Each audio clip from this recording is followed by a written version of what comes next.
ese periodo, la mayoría del periodo democrático ha estado gobernados por partidos de izquierda.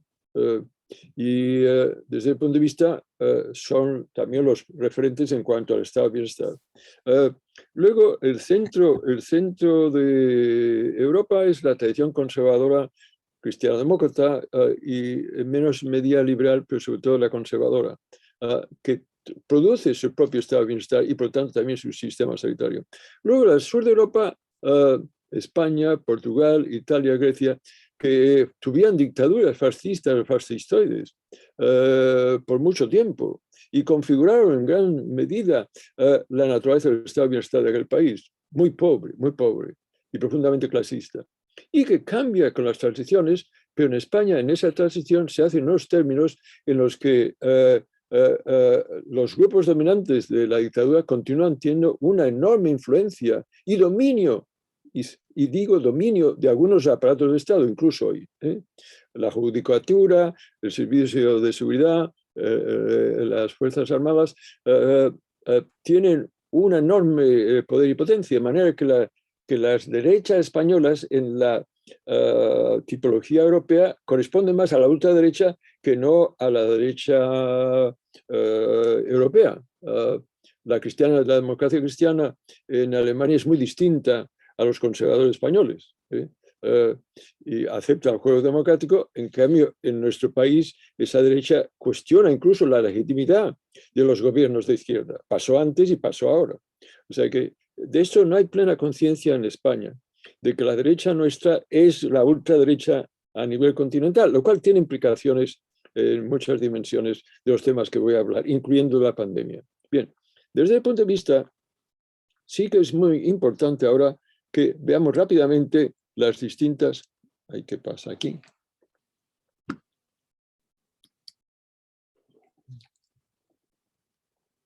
Las distintas características. Y no os preocupéis, intentar leerlo, os lo resumo yo rápidamente. El norte de Europa, los países escandinavos, los estados de bienestar se beneficia en un principio de universalidad. Eres ciudadano residente y tienes el derecho de acceso y disfrute de las distintas dimensiones del estado de bienestar, que son desde la sanidad, la educación, a la protección social y a otros servicios que en España ni siquiera existen.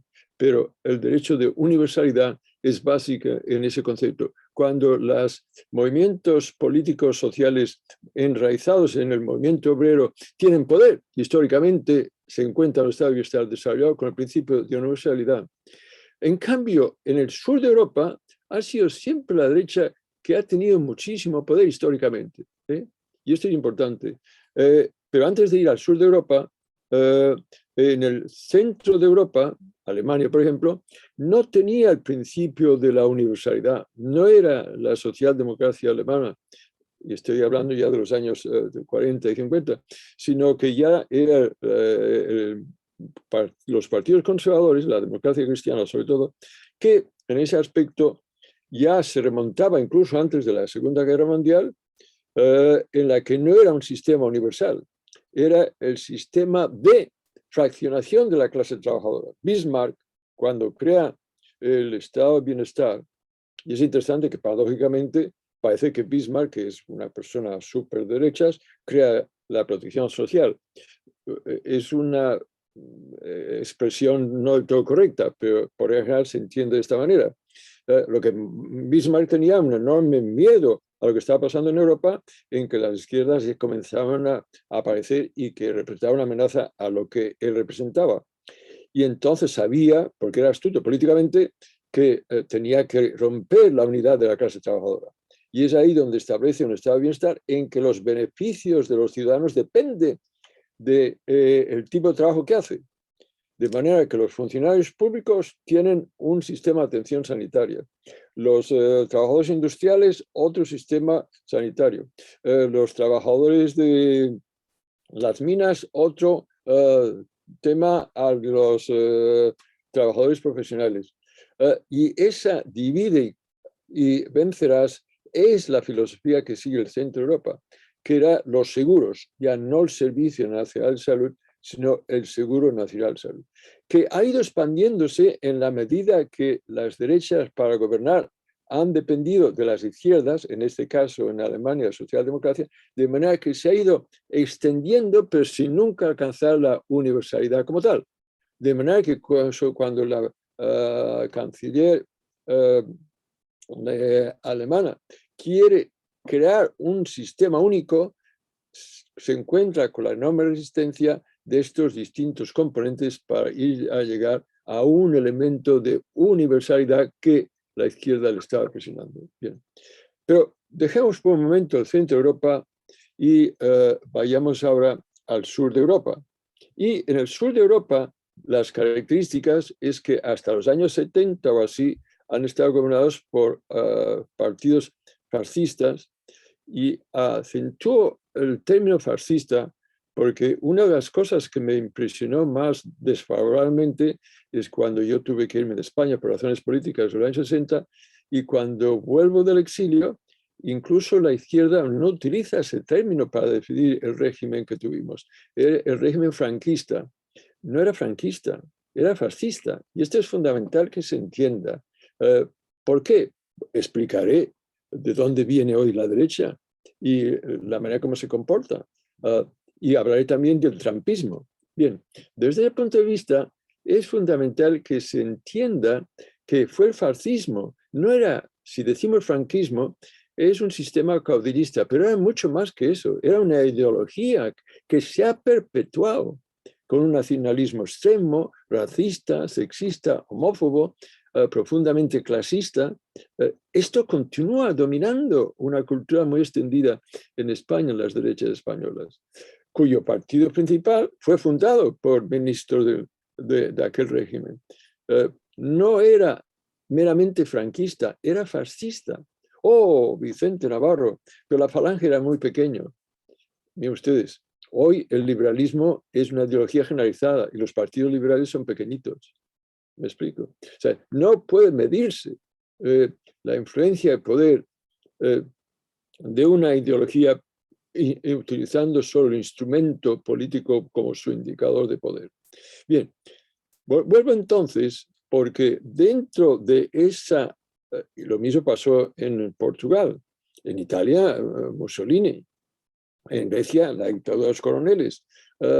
Ahí la derecha históricamente siempre ha sido muy poderosa y la transición se hizo en términos muy, muy favorables a aquellos que dominaban el Estado. Cuando yo volví del exilio, escribí un libro que me causó bastantes problemas con amigos que yo había tenido, que incluía desde Santiago Carrillo a Felipe González, y se molestaron muchísimo. Santiago Carrillo incluso dejó de escribirme. Me supo mal. Entiendo que por razones de protagonismo estaba satisfecho de lo que había hecho. Pero yo les dije, mira, puede que no había otra alternativa. Puede que no había otra alternativa, pero no le digáis modélica, porque modélica no hay. Nuestra democracia no es modélica.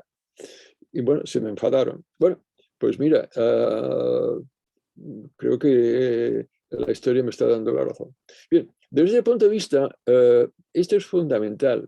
Y esto tiene que ver con el sistema sanitario que tenemos. Es ese enorme dominio que hace que no hemos tenido un sistema universal que sea en ese aspecto completo. Tenemos un sistema bicameral. ¿Qué quiere decir bicameral? Pues que cada clase tiene su sistema y tenemos el 30% de la población en España, que es, ahí ahora no, el término capitalista o burguesía no se utiliza, llámenle como quieran, aunque no le llame el 1% porque tampoco es un término justo, pero aquellos que tienen gran poder por controlar los medios de producción y distribución y el sistema financiero, que son pocos, pero tienen un enorme poder, incluyendo el mediático. Luego, la pequeña burguesía y la clase media profesional ilustrada, con formación académica. Este es un grupo muy importante en cualquier sociedad y una vez más y más importante. Este grupo utiliza la privada y los funcionarios utilizan la privada. Esto es fundamental que se entienda, porque no hay ese poder a través de crear un sistema único multiclasista. ¿Me explico? Y es una de las razones de que el sistema español tenga el gasto público más bajo y el gasto privado más elevado. Y esta es la razón de que seamos el país que tiene un gasto público en sanidad más bajo de la Unión Europea Occidental. Esto hay que entenderlo. ¿Por qué estamos la cola? Nos gastamos mucho menos de lo que nos correspondería por el nivel de riqueza que tenemos. Y cuando analizamos en términos rigurosos, comparando la capacidad adquisitiva de la moneda y utilizando una moneda común, como puede ser el dólar, se ve que el gasto público per cápita en sanidad pública es de los más bajos en la Unión Europea, más que la Unión Europea, en la Europa Occidental. Esto, ¿y por qué? ¿Y por qué? Esto es poder de clase. Pero hay otra categoría de poder de género. En España, en contra del norte de Europa, no hay un derecho de lo que se llama en los países escandinavos el cuarto pilar del bienestar, que son los derechos de acceso a los servicios de ayuda a las familias, como son escuelas de infancia y los servicios de dependencia, tanto domiciliarios como institucionales, y que son en realidad los cuidados a los dos polos, a los de infancia y juventud y a los ancianos, además de las personas dependientes. Esto se llama en los países nórdicos el cuarto pilar de bienestar. Yo viví en Suecia, mi esposa es sueca, tengo familia sueca y conozco muy bien Suecia.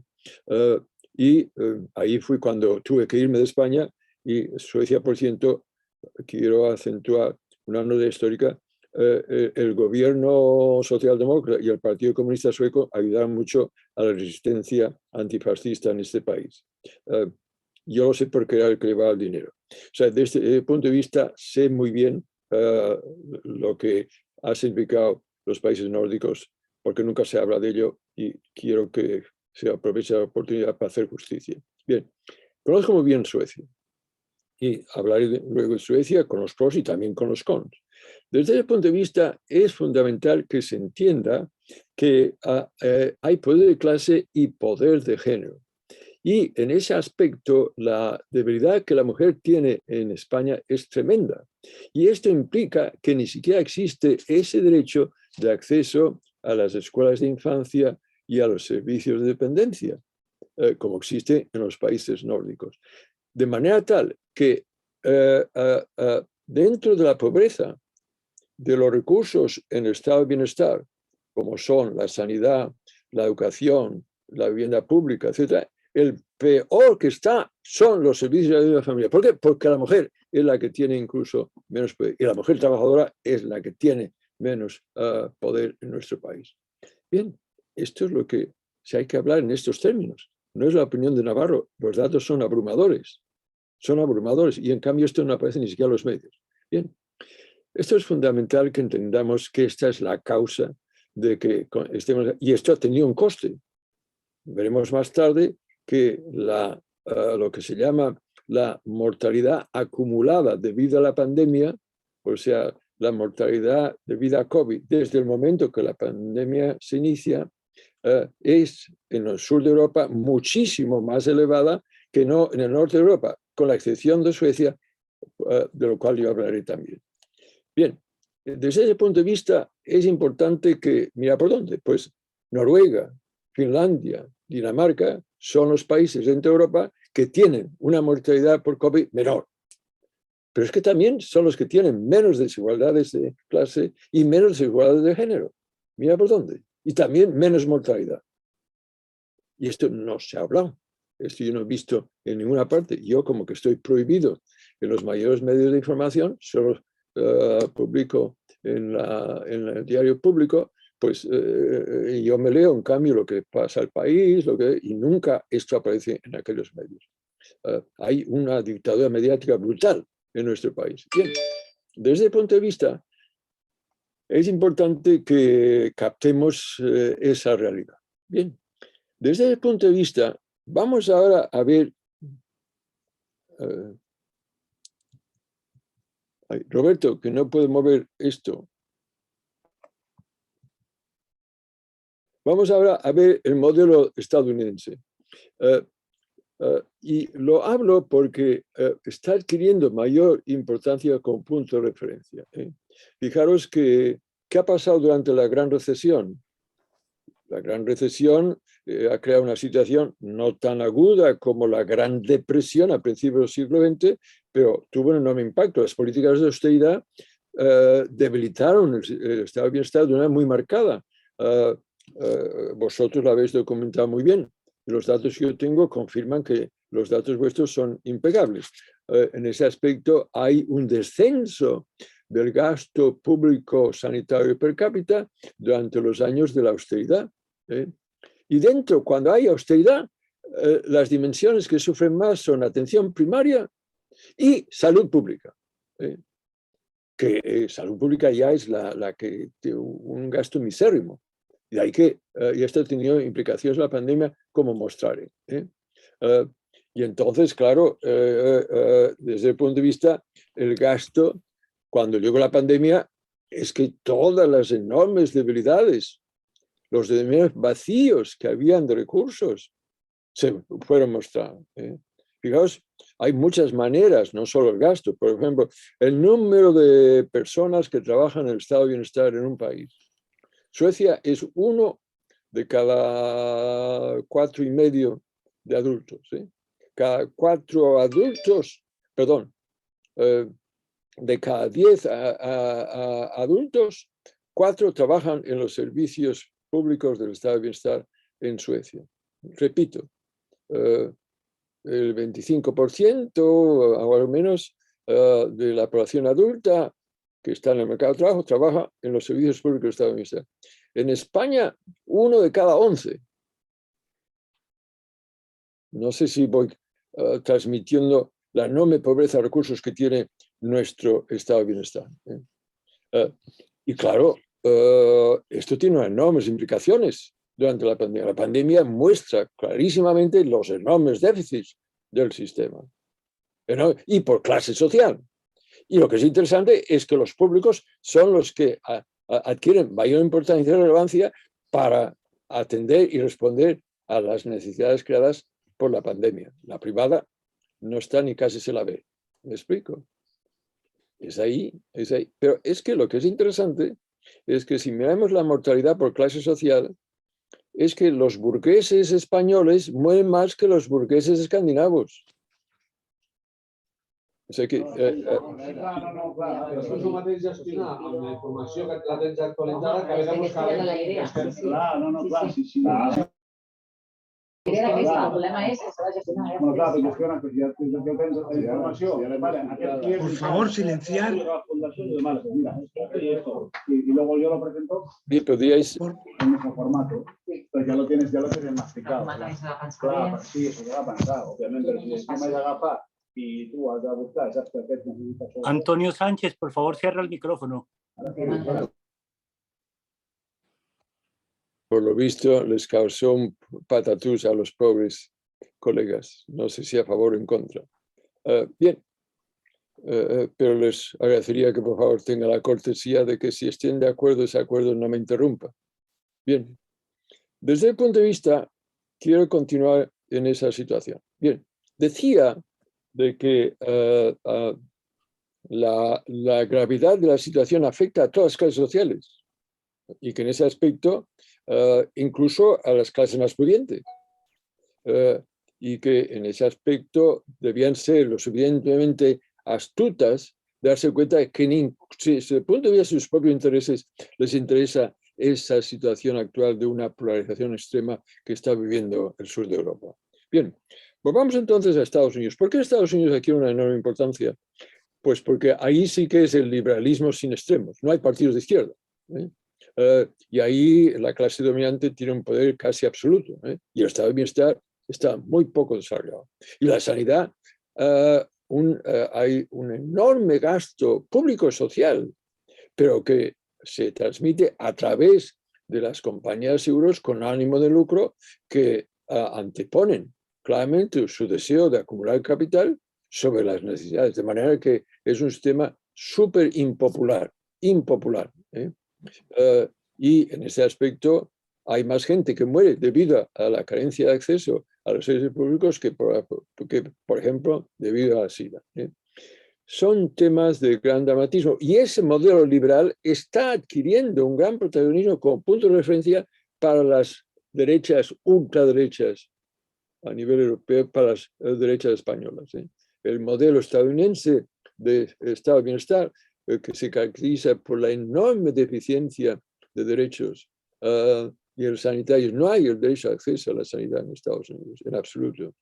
Y es mucho más caro que cualquier otro sistema, sobre todo europeo. Nosotros hicimos un estudio para ver un trabajador de Volvo con un trabajador de General Motors, qué es lo que pagaban impuestos en unos y los que pagaban las compañías de seguro por otros. Y era mucho más eficiente el sistema de pago a través de impuestos y el sistema público de los países escandinavos que no el sistema estadounidense de pago a través de las mutuas privadas y utilizando los servicios privados. O sea que la evidencia es abrumadora que el sistema liberal no funciona para la mayoría de la ciudadanía. Bien. Y en cambio está convirtiéndose en un punto de referencia en España. Recordar que los grupos más pudientes y clase media renta alta utilizan la privada. Y para esto es el modelo estadounidense que lo idealizan y que no lo conocen, es un punto importante porque en teoría creen que pueden escoger. Bien. Hasta ahora pues he hablado del sistema como tal y encantado de poder discutir y hablar con mayor detalle atendiendo a la respuesta que tengáis. Pero vamos ahora rápidamente a mostrar lo que hablaba de que las desigualdades por clase social que se miden por varios indicadores, que son el Gini Index, ya lo sabéis, desigualdades a menor el índice, menos desigualdades. Hay otros tipos de sistemas. Luego veis aquí los países escandinavos, Suecia, Finlandia, Dinamarca, promedio. Luego los conservadores, los del sur de Europa y Estados Unidos. Y podéis ver que tomando el Gini, hay un gradiente que si tomáis Finlandia, Dinamarca, Suecia, Noruega no estaba acá porque no es de la Unión Europea, pero el Gini es mucho más bajo, por ejemplo, que en España y que en Estados Unidos. Lo mismo en cuanto a otros indicadores. O sea que las desigualdades por clase social son mucho menos acentuadas en los países donde es previsible, donde las izquierdas son fuertes, que no en los países donde las izquierdas son débiles y las derechas son fuertes. Vamos ahora a comentar lo que decía antes de que en cuanto a género, aquí este es el indicador más importante de desigualdades de género, que se llama Gender Inequality Index, que es un indicador basado en varios subindicadores que van desde mortalidad maternal, embarazos no deseados, acceso a educación, etcétera, etcétera. Y podéis ver ahí de nuevo que las desigualdades por género son mucho menores en la socialdemocracia que en los conservadores, que a su vez son menores que en los países del sur de Europa, que a su vez son menores que en Estados Unidos. O sea que en ese aspecto esto es de una enorme importancia. Pero lo que es interesante, y no quiero profundizar en ello, es que no solo hay menos desigualdades de clase, no solo hay menos desigualdades de género, pero también más conciencia ecológica. O sea que en este aspecto la ciudadanía tiene más sensibilidad hacia la necesidad de cambiar el sistema productivo hacia una economía verde y no industrial, y que fijaros esos porcentajes de gente con conciencia ecológica es mucho más elevada en Suecia que no en España o que no en Estados Unidos. Bien, vamos a ver ahora la pandemia. Pues mira, la pandemia también sigue en cierta manera estas orientaciones políticas. ¿Qué quiere decir esto? Que la respuesta a la pandemia ha dependido mucho de que la respuesta a la pandemia ha dependido mucho de quién tiene más poder en aquel país, y quién me refiero a clase y género.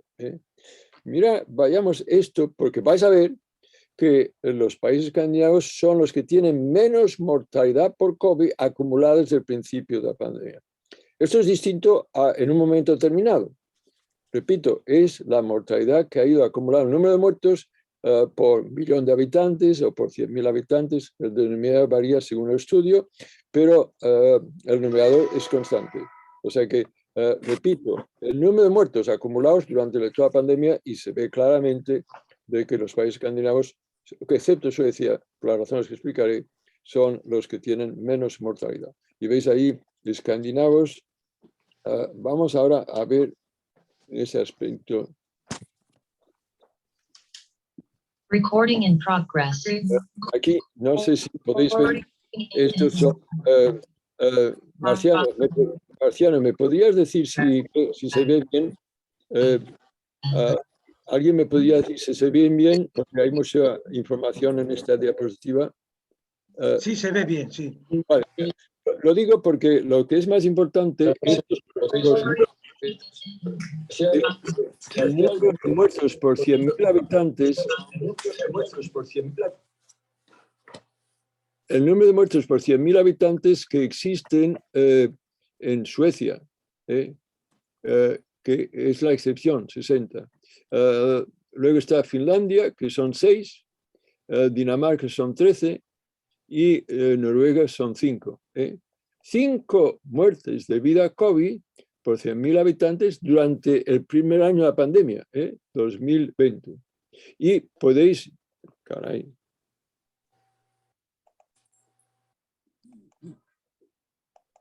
y podéis ver de que son mayores en general que los países conservadores.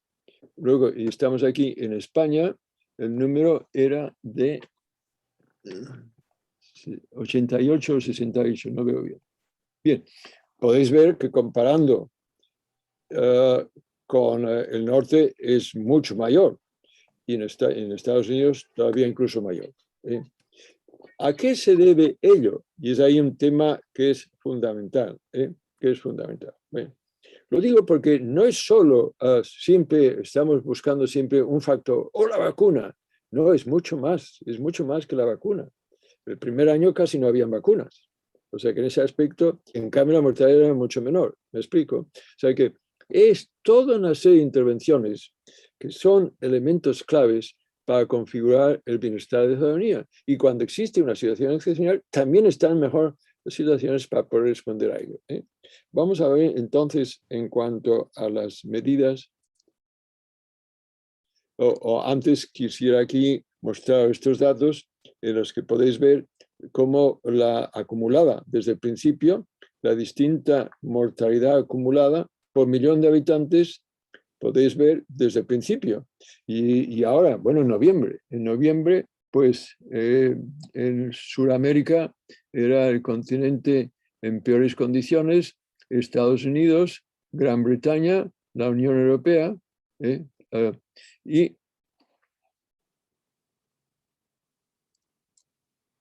y tenemos abajo el mundo, Asia, África, Oceanía y China.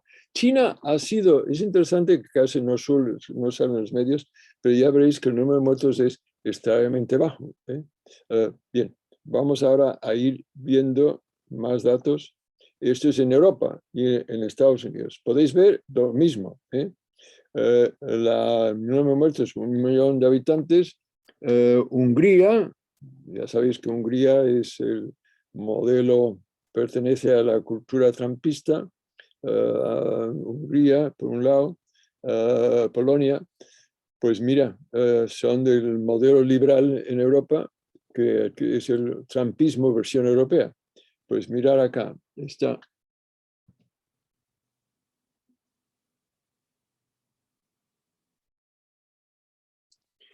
Luego está Estados Unidos, está Bélgica, Italia, Gran Bretaña, Polonia, España. Estamos ahí por encima. Y en cambio por abajo, pues aparece Finlandia, Noruega, Dinamarca. No sé si lo estáis viendo. Pero en fin, estos datos son muy impactantes. Son muy impactantes. Bien. Y aquí está expresado en cuanto a números. Ahora este es del 1 de febrero 22, o sea, ayer o anteayer. Pues mirar, en Dinamarca son han pasado a ser 742, en Finlandia 420, en Noruega 283, en Suecia ya elevado, 1666, en España 2110, uno de los más elevados que existe a los dos lados del Atlántico Norte. O sea que España ha sido un punto, también Italia, también en cierta manera Portugal y Grecia en menos grado. O sea que es ahí, pues mire usted, tiene que ver con muchos factores, desde que la transición no fue nada modélica hasta quien tiene una enorme influencia en el Estado. Pero hombre, Navarro, estás politizando un tema. Pues mire usted, dígame por qué nos ocurre a nosotros. ¿No será porque tenemos un color de piel distinto? Esto es fundamental y esto es lo que el gran silencio que existe sobre estos temas. Pero vamos ahora ya a las situaciones en cuanto a la pandemia, y es ahí donde han habido fallos. Y claro, naturalmente tengo que hablar de las vacunas. Y ahí quisiera hacer algunas observaciones que son casi incómodas, pero hay ahora toda una campaña de decir que las vacunas no sirven para nada, y se utilizan toda una serie de argumentos que pueden ser muy válidos, de que, y algunos los firmaría yo, además, modestia aparte, he escrito yo más críticamente a la industria farmacéutica que algunos de los que están diciendo que todo se debe a la industria farmacéutica. Mire, la pandemia no es una conspiración de la industria farmacéutica para conseguir dinero, por favor. No entre en esas teorías conspiratorias. Lo cual no quiere decir que a la industria farmacéutica le ha ido muy bien. Esto es otra cosa distinta. Y ahí hay que criticar a la industria farmacéutica porque lo podría haber hecho de una manera distinta, mucho mejor y mucho más justa. Yo siempre estoy a favor de que las patentes es un concepto que es injusto y que ahora adquiere una enorme importancia porque las vacunas son eficientes. Pfizer es eficiente. En cuanto reduce la mortalidad, la evidencia es abrumadora. Moderna es, Johnson Johnson lo es. Hay las que yo he podido estudiar, son eficientes.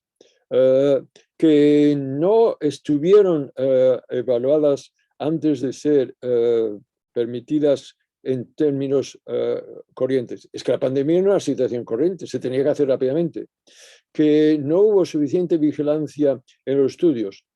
Mire, sí que no la hubo, pero sí que sé que la hubo, porque ahí el CDC, yo conozco el CDC, que es la Agencia Federal de Regulación de la Situación de Salud Pública, y conozco el FDI, y ahí sí que hay un cierto control. Podría ser mejor, ya, pero oiga, que no sea suficiente no decir que no exista. Y por favor, no digan que no exista y para llegar a la conclusión de que las vacunas no son, que no sirven para nada, que es un plot para ganar dinero. Por favor, que tenemos evidencia de que las vacunas sí que sirven y están ahora protegiendo a unos grupos, sobre todo a los más vulnerables, de una manera mucho más. Y la mortalidad lo muestra. La gente que no está vacunada está muriendo con una frecuencia mucho mayor que no la vacunada. Los datos lo muestran. Desde el punto de vista, no puedo aceptar documentos como yo he podido leer, no conozco a la autora, pero una señora Ángeles Maestro, que escribe un informe con un lenguaje muy de izquierdas, con lo cual simpatizo muchos argumentos que utiliza, pero por favor, no me diga usted lo que dice. Ya voy a intentar ver, porque no quiero que exactamente la mortalidad por COVID es la mitad de la mortalidad por las epidemias de gripe. Pero hombre, no fastidiemos. Mire usted, es fácil demostrar que usted no lleva razón. Cuando la gripe tuvo la epidemia de gripe más intensa, nos significó 15.000 muertos. El COVID en el primer 2020 creó 70.000 muertos. Y en el segundo año COVID creó 30.000 muertos. No diga, por favor. Y la mortalidad por regla general de la gripe ha sido entre 3.000 y 5.000. la mortalidad es mucho más elevada, pero ¿cómo usted se atreve a decir esto? Y sé que se está diciendo mucho por España. Que lo diga Trump, lo entiendo. Que lo diga el trumpismo, lo entiendo. Pero que lo digan voces que se definen como izquierda, me parece preocupante. Y en ese aspecto sí que creo que esto es un tremendo error. Porque el trumpismo es una fuerza enormemente negativa. Conozco muy bien, yo vivo parte del año en Estados Unidos, doy clases y conozco esta situación. Trump es lo más próximo a que hay en Estados Unidos a un fascismo. Miren ustedes, no utilizo este término como insulto, es meramente descriptivo. La única ventaja de haber vivido bajo fascismo es que reconozco a un fascista cuando lo veo. Y les digo yo que cuando yo escuché a Trump, ya predije, cuando nadie lo pensaba, este hombre va a ser presidente de Estados Unidos. ¿Por qué? Porque hay un enorme enfado por parte de las clases populares hacia el sistema liberal. Un enorme enfado, y con razón. Y en ese aspecto, ahí el que fue astuto fue Biden, que se dio cuenta de que Clinton y Obama habían incorporado en sus políticas públicas, en su proyecto político, las medidas neoliberales que en Europa había hecho la socialdemocracia con la tercera vía. Entonces, había además favorecido la globalización de la actividad económica, globalización que dañó frontalmente a la clase trabajadora estadounidense, que perdía puestos de trabajo, que se iban a China o al mundo del subdesarrollo con salarios bajos y condiciones de trabajo pésimas. ¿Me explico?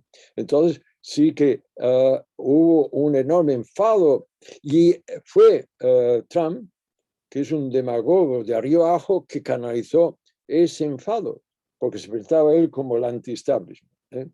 Y dice unas barbaridades tremendas. Fíjense, ahora, en fin, no es el tema a debate, pero encantado de hablar de ese tema. Pero me preocupa porque Trump era el que ha promovido al principio que las vacunas no servían para nada. Ahora ya no lo admite, ya dice que sí que sirven.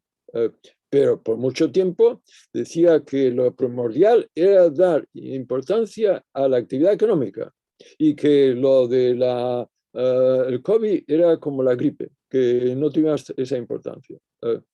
Y ahora lo que se dice es, mire, es que eso de contaminación, de la movilidad, control de los espacios, incluso de la mascarilla, de la importancia del distanciamiento, de medidas de higiene, que todo esto no sirve para nada. Pues en España hay una persona que ha hecho esto parte de su campaña. Y ahora voy a citar a esta persona porque utilizó además el nombre de Hopkins. Esta persona es la presidenta de Madrid, la señora Ayuso, que escribe un tuit en la que, y les leo el tuit completo, me lo enviaron, me dijeron, oye, pero ¿qué está ocurriendo? Y dice, todas las medidas obligatorias que se han estado aplicando durante la pandemia no han tenido ningún impacto en reducir la mortalidad por COVID-19.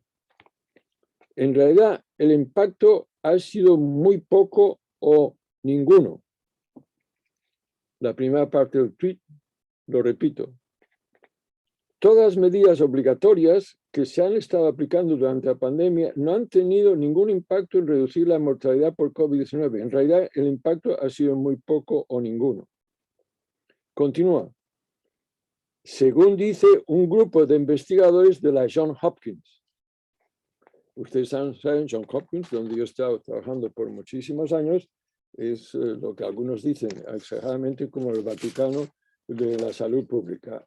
Es un centro muy, y que ha trabajado mucho y trabaja mucho, y trabajamos mucho en la pandemia.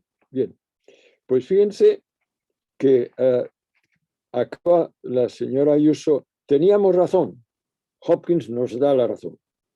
El Centro de Conocimiento de la Pandemia nos da la razón.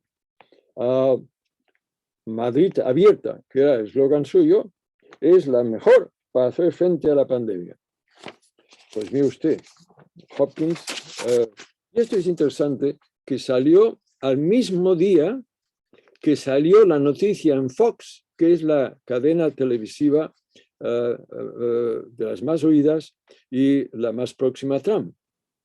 Interesante, casi el mismo día aparece y el señor Ayuso aparece y dice eso en Madrid, cuando el estudio ya estaba publicado hacía unos días. Y que el argumento de Fox, Trump, es idéntico al que la señora Ayuso está diciendo. Hopkins dice con razón de que las medidas de salud pública no han servido para nada. Esto motivó que Hopkins decidiera responder y nada menos que la dirección de la Escuela de Salud Pública le respondió que este señor de investigadores eran 3, de los cuales solo uno era profesor de Hopkins, pero que no representaba en absoluto ni la postura de la Escuela de Salud Pública ni la mayoría de los trabajadores en la pandemia en Hopkins. Hay libertad de expresión, pero este no representa la comunidad salubrista de Hopkins en absoluto. Bien, supongo que esta corrección la señora Ayuso no se sintió motivada a hacerla al día siguiente. Soy consciente de que en este momento las cosas están muy politizadas y en España esta polarización se está dando y tengo que indicar que yo estoy muy preocupado en cuanto al futuro de España. Y ya no digamos de Cataluña, que es la parte de España a la cual yo también me identifico y pertenezco. Entonces, es ahí donde lo veo muy preocupante, en la que ahora quisiera terminar, porque me gustaría saber vuestra opinión, pero quisiera terminar con la observación que no estoy de acuerdo con las políticas que están llevando a cabo tanto en Estados Unidos como en España y mucho en Europa en cuanto a una excesiva relajación. Se dice que estamos ya al final de la pandemia porque Omicron ha mostrado que no era tan letal. Vamos a ver. La mortalidad causada por Omicron, la mortalidad en sí es menor, pero como que es tan contagiosa, el número de muertos es mucho mayor. O sea que en este aspecto, y el número de muertos por Omicron es todavía muy elevado en España, muy elevado en España, y también en Estados Unidos. O sea que en este aspecto sería comprensible que Dinamarca, Noruega dijeran, bueno, lo vamos a tomar ahora más lentamente. Pero hombre, el sur de Europa y Estados Unidos, por favor, por favor. Segundo, que en ese aspecto, medidas que han sido fundamentales, además de la vacunación, han sido medidas como la mascarilla. La mascarilla, lo que pasa es que yo escribo, veo que no me lee mucha gente, me sabe mal, pero escribo una columna cada semana en Público. Y además tengo un blog que sí que tiene cierta atracción de lectores. Bien, pues ahí yo lo documento. Desde el punto de vista, oiga, ¿pero qué hacen ustedes? Desde el punto de vista, la mascarilla es un tema muy clave. Yo decía, pero yo veo a la gente en España y la mascarilla que llevan es poco protectora. Tienen que utilizar lo que se llama el número 95, cuando la mascarilla es muy importante, incluso en el exterior, en las ciudades, en las que el contacto es muy íntimo y el Omicron es muy contagioso. Creerse de que ya hemos resuelto la pandemia es que en qué bases, a qué conocimiento científico. Siempre después de una ola se da la sensación de que ya lo hemos resuelto. No, oiga, pero es que además no hemos conseguido lo que se llama la inmunidad de rebaño, en absoluto. O sea que en ese aspecto puede salir otra variante que sea tan contagiosa como el Omicron y tan maligna como el Delta. Esto es totalmente probable que ocurra. El hecho de tomarse tan a ligera esa situación favorece que aparezca esta nueva variante. Porque lo que es imperdonable es de que hoy exista la gran mayoría de países pobres que no tienen esa vacuna.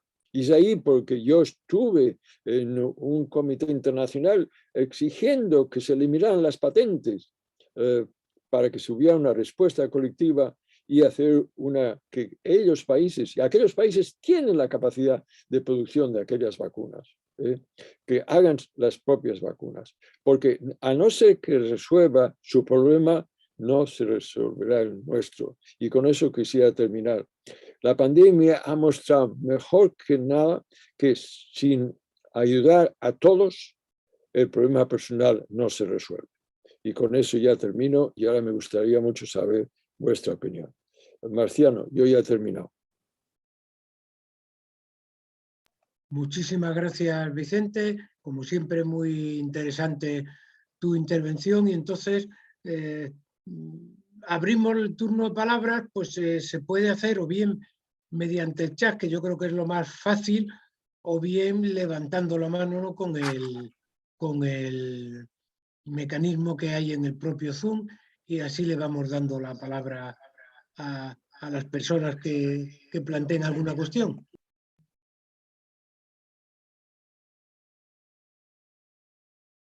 Sí. Bueno. Bueno. Bueno, Mariano. Bueno, pues lo primero, muchísimas gracias por la conferencia, ha sido interesantísima. Gracias, Marciano, gracias, Vicente.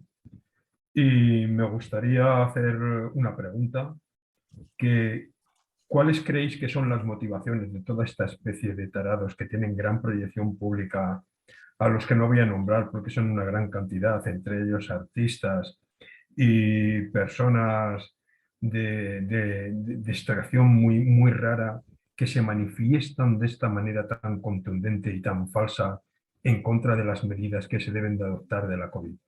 ¿Son resentidos sociales? ¿Son gente torpe? ¿Son gente indocumentada? ¿Son personas que siguen unas sectas? En fin, es que es algo que a mí me tiene realmente preocupado por la proyección pública que tiene. Muchas gracias. Gracias, Mariano. Muy buena pregunta. Mira, hemos estado estudiando, esto es en Estados Unidos y por lo tanto, pero creo que hay elementos que son también comunes en Europa. ¿Quién se abstiene? ¿Quién se abstiene? Y hay que ir con cuidado porque es una población variada. Fíjate, por ejemplo, en Estados Unidos no hay derecho de acceso a los servicios sanitarios. Esto es muy importante que se capte. Y además, por regla general, los que existen se gestionan a través del lugar de trabajo. Esto está ya muy documentado. Fue después de la Segunda Guerra Mundial. La Segunda Guerra Mundial fue una guerra antifascista y fue la única guerra que Estados Unidos ha luchado que fue popular. Todas las demás comienzan populares y a poco, al volver los soldados estadounidenses en ataúdes, y los que luchan siempre en el frente son hijos de la clase trabajadora. Entonces, cuando las familias trabajadoras ven a sus hijos muertos, ¿y para qué? La guerra se convierte muy impopular. Esto pasó en Vietnam, pasó en Afganistán, pasó todas las guerras. Es la manera como los estadounidenses aprenden geografía. Ay, ¿dónde es la última guerra? ¿Dónde está Estados Unidos? Bien. La única que no ha sido así ha sido la Segunda Guerra Mundial, dirigida por un presidente muy popular que creó el Estado de Bienestar, el New Deal. Y cuando crea la guerra, cuando se gana la guerra, que jugó un papel importante en el Pacífico, no tanto en Europa fue la Unión Soviética la que venció el nazismo, costó 20 millones de muertos a la Unión Soviética. En Estados Unidos no alcanzó 1 millón de muertos. Cada muerto es súper importante, pero por mucho que diga Hollywood, a Estados Unidos la labor en Europa fue relativamente menor, importante, pero no tan importante como la Unión Soviética. Lo digo porque es que se dicen tantas tonterías sobre este punto que hay que aclarar cualquier oportunidad para hacer esa aclaración. Bien, ¿por qué explico esto? Porque después, en la guerra anti-nazi, antifascista, que fue una guerra popular, se creó un pánico dentro de la estructura de poder porque la gente había hecho una guerra, pero con una esperanza de un mundo mejor. Y el nivel de esperanzas era muy elevado. Querían tener bien un servicio nacional de salud.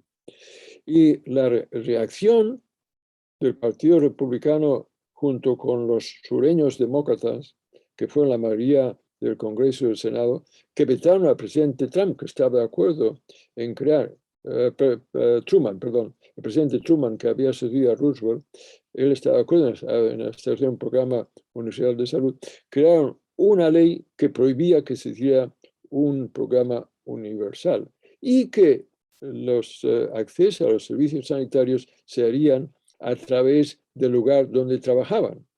O sea que si uno trabaja en los Altos Hornos, es probable que tenga unos sindicatos fuertes y que a través de los sindicatos consiga del mundo empresarial una cobertura sanitaria gestionada por los seguros privados que, en fin, nunca es comparable a cualquier cobertura en cualquier país del oeste de Europa, pero ya significativa. Pero si no tienes sindicatos o son muy débiles, no vas a tener una cobertura sanitaria buena. Y este es el panorama de Estados Unidos. Y hay mucha gente que incluso no tiene sindicatos y por lo tanto no tiene una voz para poder gestionar que se dé una cobertura sanitaria. Bien. Obama hizo algo, pero no cubrió toda la gente que no tuviera. Hay mucha gente que no tiene cobertura sanitaria. Poneros vosotros en la situación de una familia de una cobertura sanitaria. No tienen ni siquiera seguro privado. Y eso es un drama. Se me dirá, oye, Vicente, pero la vacuna era gratis. Pero cuando tú vas al sistema, puede generar toda una serie de recursos que tú no tienes. O sea que mucha gente se nos contestaba de que no iban a la vacuna porque era parte del sistema sanitario y les daba preocupación que implicaría algún gasto. Si se encontraba que están enfermos, tendrían que ir al hospital, pues prefieren más estar enfermos y no al hospital porque no pueden pagarlo. ¿Me explico? Este es un grupo importante. Este es un grupo importante que como que no hay cobertura universal y el pago es una dificultad de tener acceso, cualquier cosa que toquen en el sistema sanitario no quieren tocarlo. Y había otros que no tenían acceso fácil, sobre todo los que viven en zonas rurales, y que en ese aspecto implicaba el ir a... Pero también hay otros. Hay el fanático trumpista que ya no cree en nada del sistema y que el sistema le diga que le tienen que hacer un pinchazo, no se lo creo. Y luego también hay gente fanática. Yo en España, a intelectuales a los cuales yo respeto, uno últimamente con una persona que me ha sorprendido, que incluso dejó de hablar conmigo porque yo aconsejaba que se hiciera obligatoria la vacuna. Y me sorprendió, ella no se había vacunado y estaba súper convencida que era yo el que estaba intentando controlar a la gente. Y era una persona con formación universitaria, y no digo su nombre porque se quedaría sorprendida. ¿Me explico? Bueno, ¿cómo explicas tú eso? Y ahí es un fanatismo, y hay unos sectores de izquierda, ultraizquierda, como siempre, que tapan y le están haciendo juego a las derechas. ¿Me explico? O sea que es una pregunta clave, porque en Estados Unidos es muy elevado. En España no es tan elevado, pero son millones, ¿eh? En España son millones. Entonces, es ahí que es un tema que yo creo que requiere una inversión mayor, y ahí yo hago una crítica enorme a los medios de información en España. Yo que debido a mi largo exilio he vivido en varios países, yo siempre he estado muy frustrado de nuevo. De la misma manera que la derecha en España es ultraderecha en Europa, es que los medios de información españoles están muy derechizados. Y no hablo ya de La Razón y de ABC y de estas cosas, que esto ya es un mundo para mí ya casi fuera de lo aceptable. Pero estoy hablando incluso del País o de La Vanguardia. Hay artículos de vez en cuando, pero oiga, y la televisión no digamos, no ha habido una campaña de promoción de las políticas y explicación de la realidad. Yo veo, no me gusta nada, pero lo veo para saber qué está pasando. La Sexta Noche. y hay un grupo que está ahí a hablar de la pandemia, pues menos mal, hablan. Y yo algunas cosas que dicen no estoy nada de acuerdo, y tendrían que haber más gente que trabaja en salud pública y menos hospitalarios y clínicos. El dominio hospitalario aparece también en aquella tertulia, pero en fin, al menos hablan. Oiga, es que si estamos en España se utiliza un lenguaje belicista en contra del virus. Estamos en guerra contra el virus. Oiga, tómese esto en serio. Usted, en un estado de guerra, no le dice a usted a los medios lo que tienen que hacer. Ustedes tienen que dar tanto tiempo a las agencias de salud pública para informar a la gente de lo que hay que hacer. Cuando yo hablo con mis gente, mi barrio, etcétera, etcétera, me asombra la falta de información que tienen. Y en esa información culmina cualquier cosa conspiracional en la que resulta que todo es un invento de las compañías farmacéuticas para hacer dinero. ¿Me explico? Entonces, desde mi punto de vista, yo creo que los medios de comunicación en España están fallando su obligación cívica. Y es que tanto, bueno, la Generalitat lo hace pésimo. El Ayuntamiento lo hace muy bien. El Ayuntamiento de Barcelona es conocido por su agencia de salud pública, que es excelente. Y hay gente siempre muy competente en los servicios sanitarios y los servicios de salud pública, pero están muy poco financiados.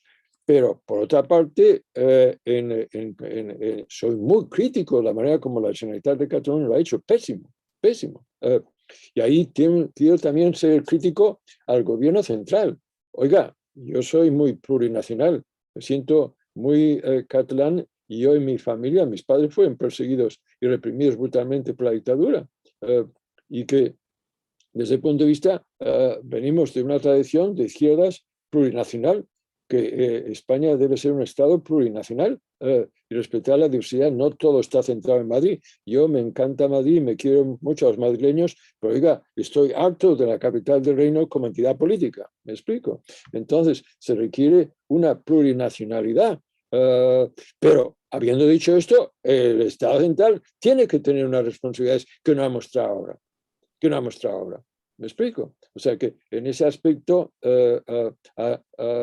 no se me puede criticar a mí de jacobino en absoluto, pero sí que tiene que tener una responsabilidad que está fallando. ¿Me explico? En fin, no era mi objetivo hacer una sesión crítica de cómo se ha llevado la pandemia, pero sí que si me leéis en mi blog lo podéis ver. Yo, sobre todo, quiero que este gobierno le vaya bien porque nos jugamos mucho. Y como sabéis, yo tengo grandes simpatías por Unidas Podemos, pero en ese aspecto es fundamental que ese gobierno funcione. Pero ello implica que nos exige también a los que le apoyamos ser críticos cuando se tiene que. Y en el área de sanidad no lo han hecho tan bien como deberían haberlo hecho. Bien, hay un par de preguntas que están en el chat, que las dos son un poco largas. Si quieres te las leo o las lees tú en el chat. Bueno, las leo. Léemelas, así que todos lo oyen. Dice, Carpi, ¿no? Carpintero.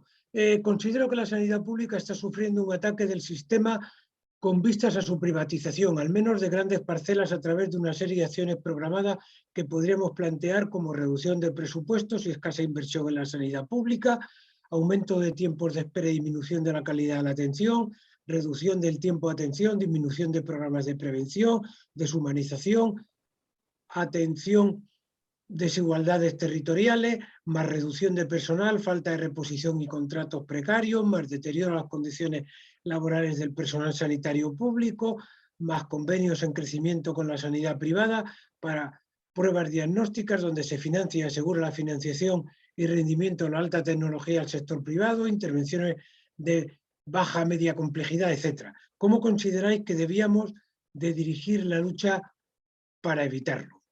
Esa es la pregunta. Y luego está la otra que también es bastante larga. Sí, dímela para que a ver si podemos. También te digo la otra. Bueno, la otra pregunta dice, ¿qué opina? Perdón, es que luego se ha metido una tercera, perdón. Voy a ver, la segunda es, muchas gracias por la excelente charla. No sé si conoce usted que los accidentes de trabajo y enfermedades profesionales de los trabajadores españoles son atendidos por mutuas empresariales. Desde los años 90 cada vez tienen más competencias de seguridad social, incluido el control de las bajas no laborales, prestaciones ante riesgo laboral para el embarazo, etc. Las mutuas emplean muchos recursos privados para este control, siendo pagado por las cotizaciones sociales. En el resto de Europa es el sistema público el que atiende los daños de los trabajadores. ¿Tiene alguna consideración? Mil gracias. Iñaki Moreno. Y ya la última, ¿qué opina del artículo del País en el caso, entre comillas, en el caso de la población infantil escolarizada, considera que es aconsejable que mantengan mascarillas en las aulas? ¿Realmente hay evidencia que ayude a tomar una decisión con ese criterio para este grupo? Ani, es quien hace la pregunta. Bueno, muy buenas preguntas y esto voy a intentar responderlas paso por paso.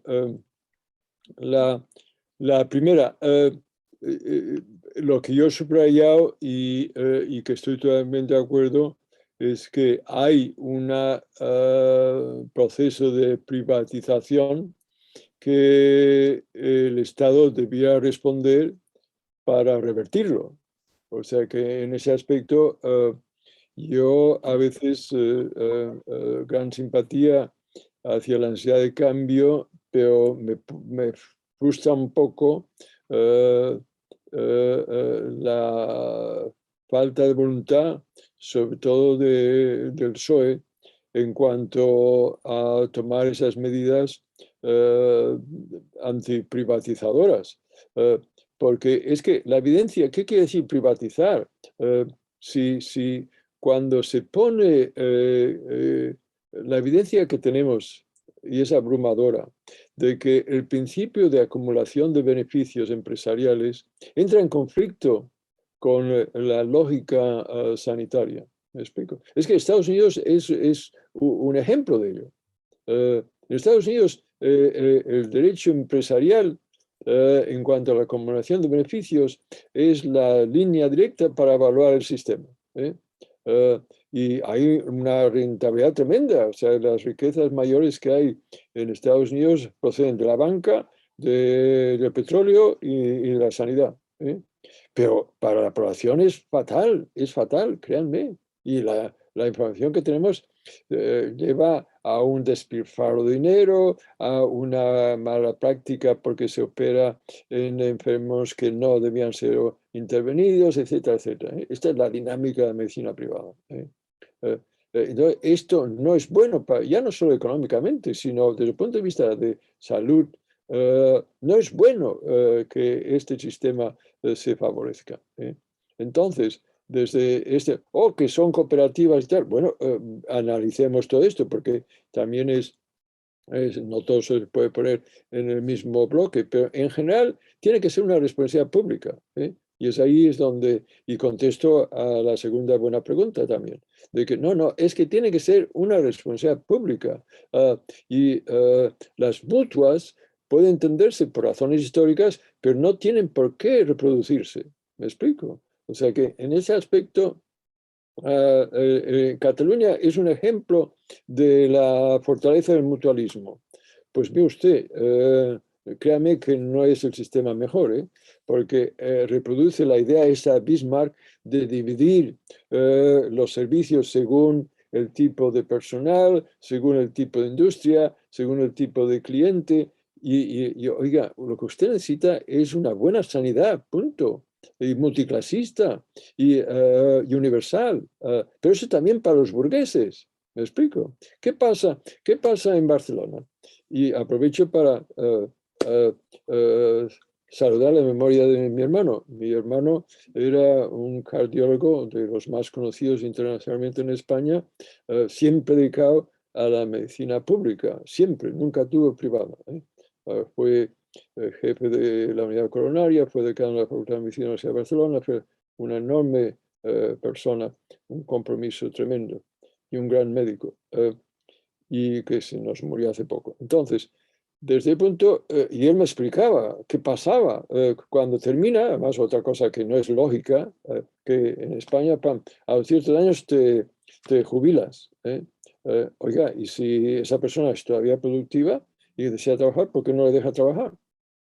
O sea que en ese aspecto hay tantos problemas que hay en España y tan injustos. Bien, el hecho es de que se tiene que jubilar. En cambio, si puede jubilar en la privada, y le ofrecían todos ahí, la Tecnon y tal, oh, profesor Navarro, venga a trabajar. Y él no aceptó porque no veía qué pasa. Porque si vas a la clínica más privada de Barcelona, la Tecnon, muy bien, tienes una habitación para ti con flores por todas partes, lo cual no minimizo, es importante. Y no tienes tiempo de espera. Me parece muy bueno. Ahora bien, cuando las cosas se complican, ¡pum!, envían al enfermo al clínico. ¿Me explico? Es atípico. Cuando las cosas se complican, vayan a la pública. Entonces, ¿qué jorobazo la privada? Pues, ¿por qué no aumenta usted el gano? Usted que vive en Sarriá o Pedralbes, señor burgués, no se da cuenta, no sea tan fanático en su privatización. Dese cuenta que es mejor para usted tener un buen hospital con flores, con habitación suya, pero que pueda tener unos servicios mejores, pero pague impuestos, mucho más, en lugar de pagar a esa compañía de seguridad. Mira que es lógico. ¿Qué es lo que pasa en el norte de Europa? Y decía antes, los burgueses suecos se mueren menos que los burgueses españoles, los catalanes todavía más. Que no se dan cuenta, utilicen un poco, intenten romper con su dogmatismo, porque lo que están haciendo no es incluso lo mejor para ustedes. Bien, desde el punto de vista, es ahí donde la privatización, y además que daña mucho, porque la presión que significa que esté estas fuerzas detrás, es la que está frenando. Y por desgracia, hay sectores de la izquierda que son muy sensibles hacia estas clases, el 30% superior de las clases pudientes en el país. Y es ahí donde creo que es un error tremendo. La última pregunta era, me olvidé ahora, Marciano. Sobre la utilidad o no de La máscara en la escuela. obligar las mascarillas en los colegios. En los niños. Sí, no, yo soy a favor. Yo tengo, mire, yo he vivido en Suecia, he vivido en Gran Bretaña, he vivido en Estados Unidos, he vivido en España. Y tengo familia por todas partes. Yo sé lo que pasa en la escuela sueca llamando a la gente joven de mi familia. Lo mismo en cualquier país. O sea, miren ustedes, yo favorezco la máscara. ¿Por qué? Porque la máscara es importante incluso en cuanto a la socialización del niño, de que es importante de que se da cuenta de que se protege a él protegiendo a otros a la vez. ¿Me explico? Porque desde ese punto de vista sí que se tiene que disminuir el elemento de riesgo. Y ahí está pasando también en Estados Unidos, que algunos gobernadores, que son la máxima autoridad dentro de los estados, equivalente a los gobiernos autonómicos, tienen la potestad y dice, pues mira, que se saquen las máscaras en las escuelas. Pues oiga, y mira, los que protestan han sido los padres y me parece muy bien. No, sabemos que las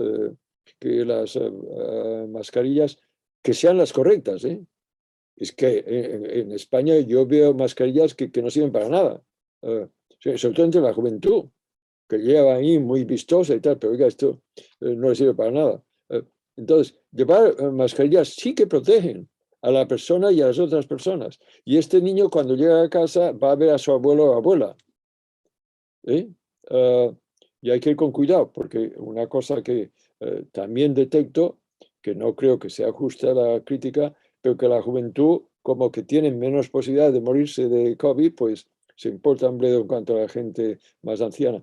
Esto yo no creo que sea cierto, pero es el argumento que se utiliza. Pero aquí los que somos más vulnerables son los ancianos. Y es ahí donde lo que siempre hemos visto es que la ciudadanía española es muy sensible a esta situación. Aunque tengo que afirmar que hay también en nuestro país una discriminación en contra de las personas ancianas muy marcadas. Y lo que ha ocurrido en la residencia de ancianos durante la pandemia es muy duro, Es muy duro. y no puede permitirse que la gestión de estas residencias estén en manos de gente con mentalidad empresarial, y sabéis los nombres que se citan, que son impresentables, tanto en el fútbol como en la residencia de ancianos. ¿Me explico? Entonces, hay que tomarse mucho más en serio esa situación de vulnerabilidad de las personas con resistencia inmunitaria limitada y los ancianos. O sea, la respuesta es sí, estoy a favor de las mascarillas, hasta que se llega a unos niveles que sean mucho más bajos. ¿Me explico? Yo estoy a favor de ir abriéndose, claro que sí, pero con dos condiciones: de que estemos dispuestos a revertirlo inmediatamente cuando aparece una nueva variante, esto es fundamental. Y luego que los indicadores son mucho más bajos, pero oiga, la mortalidad en España es todavía muy alta. O es que va bajando, pero ya va bajando, pues estaba de las más altas en Europa, y ahora está bajando, pero es que no ha llegado todavía al número de muertos que me deja más relajado. Digo, como la gripe. Mire los datos y luego llámame para que hablemos. ¿Me explico? O sea que la respuesta es sí, estoy a favor. Mariano decía que quería hacer otra pregunta, ¿no? ¿Oye? Sí, sí. Vale. Bueno, es que solamente tengo agradecimientos para toda esta charla que se está organizando. Mire, doctor Navarro, le quería hacer una pregunta. ¿No cree que para que la población haya tenido y tenga un auténtico conocimiento de todo lo que implica esta pandemia, han faltado, primero, que se nos mostrase escenas de las UBIs y escenas en las cuales se vieran los ataúdes, pero no por una morbosidad funesta, sino para hacernos conscientes de la realidad? Y por otra parte, creo que nadie ha explicado la realidad de la transmisión del virus, porque la gente cree que el virus es algo que está por ahí en el aire de forma etérea y que de pronto te contagia.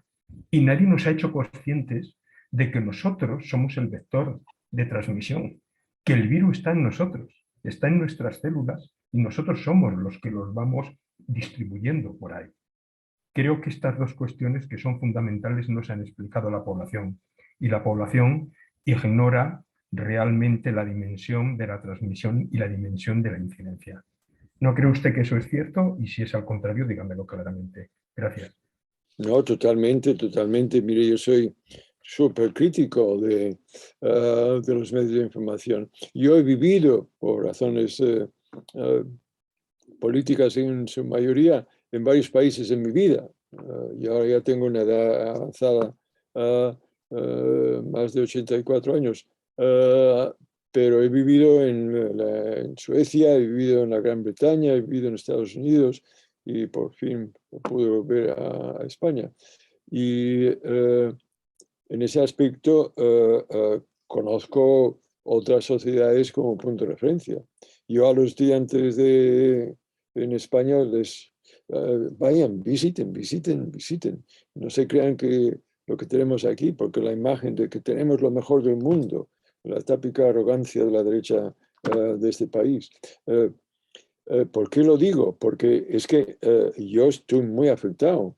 La vuelta de un exilado a su casa es muy difícil, porque por un lado estás contento de estar entre tu gente, pero por otra parte yo quedaba abrumado. Mis estudiantes se creían que Franco era un viejo de mal genio, punto. Pero ustedes no se dan cuenta, fue de las dictaduras más crueles que han existido en Europa. Y es ahí, todo eso se ha escondido, y que si la guerra civil fue entre dos bandos que tienen responsabilidades iguales, se dicen cosas de una absurdidad completa. La historia que los niños estudian en las escuelas es una falsedad, es que es tremendo. Bien, y los medios es igual, o sea, los medios juegan un papel clave. Los medios juegan un papel clave para reproducir este sistema. Y claro, ¿quién controla estos medios? Grupos económicos, y la derecha es súper poderosa, incluso gente que no yo veo una derecha que no aparecería incluso en los debates que aparecen en en los otros países. Es que la sexta noche, en los debates que se llaman debates, es que incluso es mala educación, grosería, gritándose uno al otro y tal. Y tengo que decir, y no es una observación sectaria, pero por lo general son las derechas, los Eduardo Indas, los otros, que son mal educados, insultan. A mí también me han insultado, yo nunca he estado, y se me aparece Navarro, oiga, pero por favor, al menos. Es algo insultante. Es incluso, me da vergüenza. Cuando alguien me viene a ver en Barcelona, que sea extranjero, no le quiero enseñar porque me da una imagen de España fatal. Que la gente se insulta, nunca argumenta. Y es que es tremendo la imagen que la democracia española. Y los medios de comunicación capitalizan sobre ello. Entonces, lo que tú dices, Mariano, es una verdad como un templo. ¿Qué han hecho los medios para educar a la ciudadanía? Nada. Es que no han hecho nada en cuanto a explicar qué es la pandemia, cómo se transmite el virus, por qué la mascarilla es importante, qué tipo de mascarilla es la que se tiene que utilizar, por qué la distancia es un elemento importante. Fijaos que el argumento que se utiliza de que ninguna de las medidas han sido útiles y por qué hay que controlar los movimientos de la gente, esto es lo que dice la señora Ayuso, que es una de las dirigentes más importantes de la derecha española, que puede ser algún día presidente del país. ¿Pero os dais cuenta de lo que significa esto? Que dice que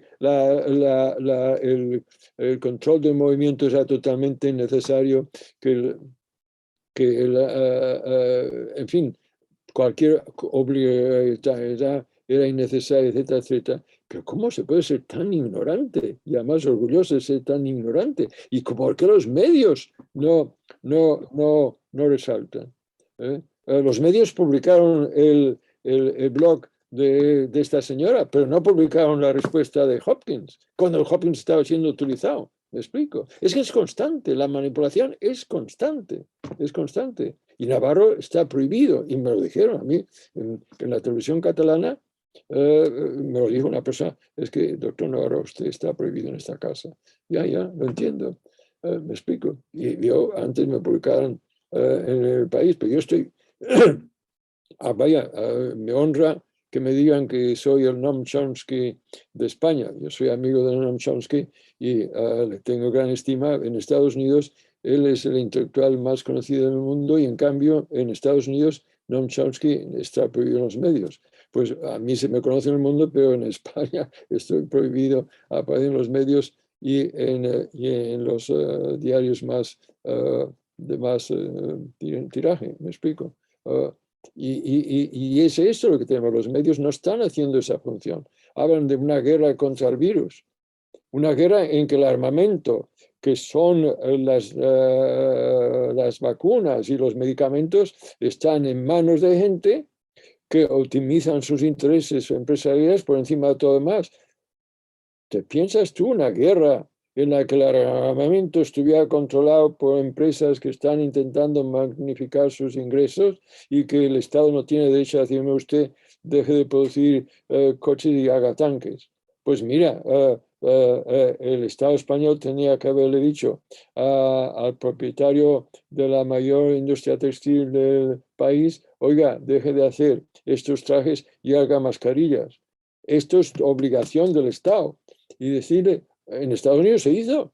O sea que en este aspecto, ¿por qué el Estado español, controlado por un gobierno de izquierdas, no le dijo al señor de Zara, oiga, usted, no te tantos milloncetes a la sanidad española y en cambio, en este momento pague los impuestos que nunca ha pagado en cuanto a lo que debería pagar por su nivel de riqueza y además en este momento deje de hacer este tipo de tejido y haga batas para los hospitales? Esto en una guerra se hace y estamos en una guerra.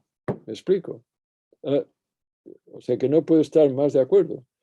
¿Qué ha hecho la información? Ahí sí que en la sexta noche al menos hay una farmacéutica que intenta explicar las cosas. Es casi lo único que vale la pena escucharlos.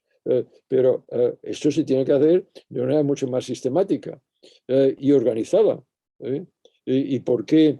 Sí, y además lo que tampoco considero aceptable es que a la ciudadanía se le ha pedido que haga unos enormes sacrificios y hay que aplaudir a la ciudadanía por el sacrificio que ha ido haciendo y en cambio se ha tenido una tolerancia enorme hacia la propia industria farmacéutica, hacia muchos, porque piense que las desigualdades han ido aumentando y han ido sectores, sobre todo los tecnológicos, desde Amazon a estos que se han forrado de dinero, ¿eh? O sea que desde ese punto de vista ha habido todo un sector económico, el sector digital, que se ha disparado los beneficios. Pues ¿por qué no hace usted un impuesto pandemia, como se está proponiendo? ¿Y por qué no se hace un impuesto especial para aquellos que están consiguiendo unos beneficios excesivos? Pfizer está haciendo unos beneficios excesivos. Moderna, ¿por qué no se les hace unos impuestos muy intensos? Llamémoslo impuesto pandemia, para conseguir los fondos para poder hacer esa fase de educación a la ciudadanía. ¿Me explico? O sea que no, en ese aspecto el Estado no ha sido consecuente con el discurso que utiliza de la guerra en contra del virus. Bien, hay tres cuestiones más que están en el chat y ya cerramos, ¿no? Porque la idea es que no nos alarguemos demasiado. La primera tiene que ver con el tema de las residencias, ¿no? Dice, ¿cómo puede explicarse la minimización de los problemas de la residencia y que no se haya aprovechado la oportunidad para dar un giro radical a su modelo de gestión? ¿Y qué piensa la colaboración público-privada en sanidad? ¿No cree que la sanidad constituye una pasarela de la privada y que está contribuyendo a degradar la pública? No cree que en sanidad, no que la sanidad. La segunda cuestión es sobre la campaña de exención de patentes para la fabricación de vacunas y lo que significa el hecho de que la Unión Europea haya apostado por la COVAX en lugar de levantar las patentes, y si no deberíamos de apoyar y exigir el hecho de que la nueva vacuna española, ¿no? La IPRA, ¿no? La que está ahora en fase final de autorización, se pudiera liberalizar. Y luego había otra pregunta respecto al tema de las mutuas de funcionarios, ¿no? Es decir, ¿por qué los funcionarios en España están fuera del sistema de la seguridad social? Y yo creo que con esto, una vez que contestes, pues ya finalizamos, ¿no? Para no alargarnos en exceso. Bueno, a ver si intentaré muy rápido, porque yo también tendré que irme, Marciano. Vamos a ver. La crítica que he hecho al gobierno, que quiero enfatizar que la hago desde el punto de vista de apoyo a este gobierno, que deseo que funcione, que lo necesitamos para mucho tiempo, y que les animo a que sean más radicales, porque los veo, pero me molesta hablar en estos términos porque incluyo a Izquierda Unida, que francamente creo que lo está haciendo bien. Mi crítica sobre todo hacia el PSOE y hacia la ministra actual, creo que lo podría hacer mucho mejor, y el equipo que tiene. Yo le escribí y les dije, mire, encantado de ayudar en lo que pueda. Y es más, dije que en nombre de Hopkins está dispuesta a encantar de ayudarles. Ni siquiera me respondieron. Y, hombre, incluso una grosería. Pero, en fin, no tengo ningún deseo de protagonismo en mi vida a esta edad, nada. Deseaba ayudarles. Pero es que hay elementos que requieren mayor competencia técnica. Es que también hay cosas que no se pueden aceptar de esta manera. Entonces, quiero y ofrezco mi ayuda con toda intensidad para que este gobierno en plural funcione. Cuando tenemos que ir con cuidado, porque decimos el gobierno, incluimos también al único sector que a mi manera de ver está haciendo lo que tiene que hacerse, que también merece algunas críticas de vez en cuando, pero sin ellos sí que el PSOE no seguiría esa línea progresista que está haciendo ahora. Esto estoy convencido, conozco bien al PSOE. Desde el punto de vista, es ahí donde es importante que la crítica sea, pero es que no he tenido oportunidad de hacer una crítica de la Comisión Europea es que está controlada por las derechas. Tenemos que ser conscientes que la derecha, no la ultraderecha, España, pero es que la ultraderecha hace casi Europa ya tolerable. No es que estamos gobernados por una derecha, en general más civilizada que la que tenemos. Y no hablo solo de Vox, es que esto es lo que Vox ya desconocía, pero incluye, es el PP el que considera el gobierno ilegítimo. No es Vox, Vox ya por descontado, pero es Casado que decía que el gobierno era legítimo. Pero es que Aznar hizo lo mismo antes. O sea, siempre han acusado al gobierno de ilegítimo. Oiga, pero cuando ustedes creen que el Estado es de su propiedad y si alguien está en otros ya es que son ilegítimos, han robado su casa. Esto es típico de la ultraderecha. Esto es lo que dijo el fascismo en Alemania y el fascismo en Italia. Y hubo también fascismo en Estados Unidos, que también planearon un golpe militar en contra de Roosevelt. O sea que hay que darse cuenta que es que la derecha es ultraderecha internacional, es trampismo. Y no es Vox, es la señora Ayuso y el señor Casado que acusan al gobierno de ilegítimo. Y son esto, y la señora Ayuso es la expresión más clara del trampismo. Cuando dice, ve, es lo que todo esto no sirve para nada. Pero no se da cuenta que está diciendo que ni las mascarillas, ni cualquier cosa que sea obligatoria no sirve para nada. Pero oiga, por favor, ¿cómo puede usted ser tan ignorante? ¿Me explico? Entonces, la derecha más civilizada o menos brutal es la que controla y su comportamiento con la industria farmacéutica ha sido excesivamente tolerante. Pero oiga, ustedes también utilizan el lenguaje belicista de que estamos en guerra contra el virus. Pues ¿cómo ustedes están respetando que estas compañías, que además recibieron fondos públicos, Moderna sin fondos públicos no hubiera existido y Pfizer no hubiera desarrollado la información básica sin fondos públicos? Entonces, y ahora tienen la cara de exigir la patente. Y la Comisión Europea ha sido la que les da el beneplácito para que no se toque la patente, porque incluso Biden, que no es de izquierdas, estaba de acuerdo en que no fuera la patente, pues no, Europa dijo que no aceptaba esto.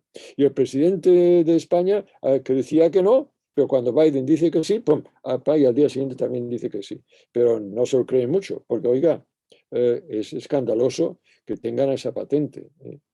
Y eso se debe a la Unión Europea. En cuanto a lo público-privado, creo que la pregunta es más una declaración que no una pregunta, porque ya he explicado claramente que no estoy a favor de ningún tipo de privatización. Y en cuanto al funcionariado, el funcionariado es la manera, es que tenemos que ser conscientes que el Estado español fue resultado de una transición inmodélica, en la que las fuerzas que dominaron aquella transición fueron las que dominaban la dictadura. O sea, las izquierdas acababan de salir de la cárcel o venían del exilio y eran muy débiles a nivel político, a nivel de calle eran fuertes. De ahí que hubiera la transición. Pero la dimensión política era débil frente a un Estado que tenía control sobre todo, los medios, etcétera, etcétera. Y es ahí donde puede que no había otra alternativa. Yo en mis discusiones con Felipe González Santiago decía, mira, yo no me meto en eso porque no tengo suficiente conocimiento. No estoy haciendo una crítica de cómo ha sido la transición, aunque tengo que admitir que más leo, más crítica se puede hacer. Pero en fin, la mi crítica es que se la dijera modélica, porque modélica nada. Lo que tenemos no es modélico, no es modélico.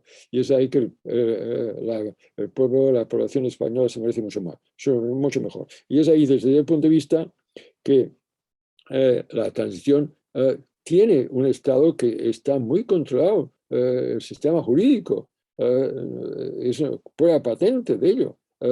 El servicio de seguridad, con las famosas cloacas con los medios, tremendos. Luego, las Fuerzas Armadas, claro que no todos son, naturalmente, pero hay un sector muy importante que, bueno, la famosa frase de fusilar a 21 millones de españoles. Sí, hombre, sí. Pues, quédese con una minoría en el país. Y estos son personas que no son excepciones. Y es que el PSOE tiene una responsabilidad histórica, que no se tomó en serio la posibilidad de alcanzar. Históricamente, no voy a tocar lo que se hizo en la transición, pero se hizo y han hecho cambios muy significativos. Yo conocí, era amigo de Ernest Lluch y fue un gran paso. Pero yo sabía que había limitaciones porque Ernest me hablaba a mí de las cosas limitaciones que tenía, me explico. Y de ahí que yo entiendo la necesidad de un compromiso, pero tiene que ser provisional, no que se quede eterno. Y por otra parte, ¿qué pasó con el funcionariado? Era la manera de asegurar los intereses de clase, porque ya se identifican. O sea que, ¿cómo es que hay un Servicio Nacional de Salud y que en cambio el funcionario, y hay muchísimos funcionarios, gran parte de los ministros son también funcionarios, incluso de sanidad. Entonces es ahí que van a la privada y es ahí que, claro, no existe esa presión para que se haga un servicio universal. ¿Me explico? Es el 30%, es un grupo de mucho poder en España y que no está, y el funcionariado juega un papel clave. Bueno, Marciano, me vais a tener que disculpar, pero es que sí que tenía estos compromisos. Oye, por mí ha sido un placer estar con vosotras y vosotros. Bueno, pues muchísimas gracias, Vicente. Como siempre, tu intervención es muy interesante, muy instructiva y bueno, te agradecemos tu participación y también agradecer a todas las personas que han estado participando en la charla y deciros, como ya dije al principio, que se ha grabado y que en 3 o 4 días estará colgada en YouTube para que la vea aquella persona que quiera o para que se pueda difundir. Muchas gracias a todos y todas y nada más. Volverte a reiterar las gracias y ya sabes que nosotros estamos encantados de tus intervenciones y de aquellas sugerencias que nos puedas hacer al respecto. Gracias. A ti y a vosotros, y los que queráis algo me escribís, y ya sabéis, mi blog es vnavarro.org, y ahí publico y me escribís o lo que sea. Un abrazo a todas y a todos.